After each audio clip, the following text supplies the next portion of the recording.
नमस्कार। एक ज़रूरी बात मैं आपसे शेयर करना चाहूँगी। आपसे गुज़ारिश है कि आप गरीब कन्याओं के विवाह के नाम पर उनकी ज़िंदगी को बोझ मत बनाइए।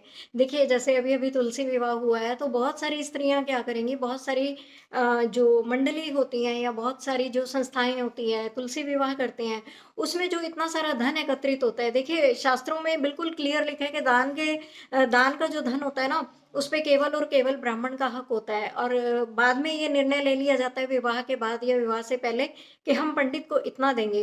एक तो आप भगवत बुद्धि देखिए कि पंडित में भगवत बुद्धि ही नहीं है। अरे साक्षात नारायण का रूप शास्त्रों से बोलते हैं और ये ऐसा नहीं है कि इन्होंने अपने आप को ज़्यादा प्रमोट कर लिया है ब्राह्मणों ने स्वयं से, इसलिए इन्होंने ऐसा बोला कि भगवान के इक्विवेलेंट ये लोग अपने आप को रखते हैं, शास्त्र इन्होंने लिखे हैं वगैरह-वगैरह। नहीं, ऐसा कुछ नहीं है।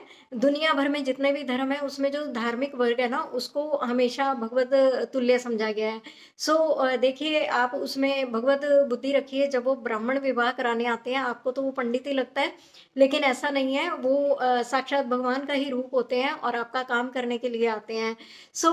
इस तरह के मज़ाक करना बंद कीजिए और शास्त्र बिल्कुल क्लियर कहता है कि दान के ऊपर केवल और केवल ब्राह्मण का हक है। तो ऐसे लोग जिन्होंने कोई कार्तिक मास में स्नान नहीं किया है, दान नहीं किया, पूजा-पाठ नहीं की, कोई नियम नहीं लिए, वो सारा का सारा दान आप गरीब कन्या के नाम पर उस लड़का और लड़की को जो दे देते हैं ना, वो उनके ऊपर बहुत भारी बोझ है।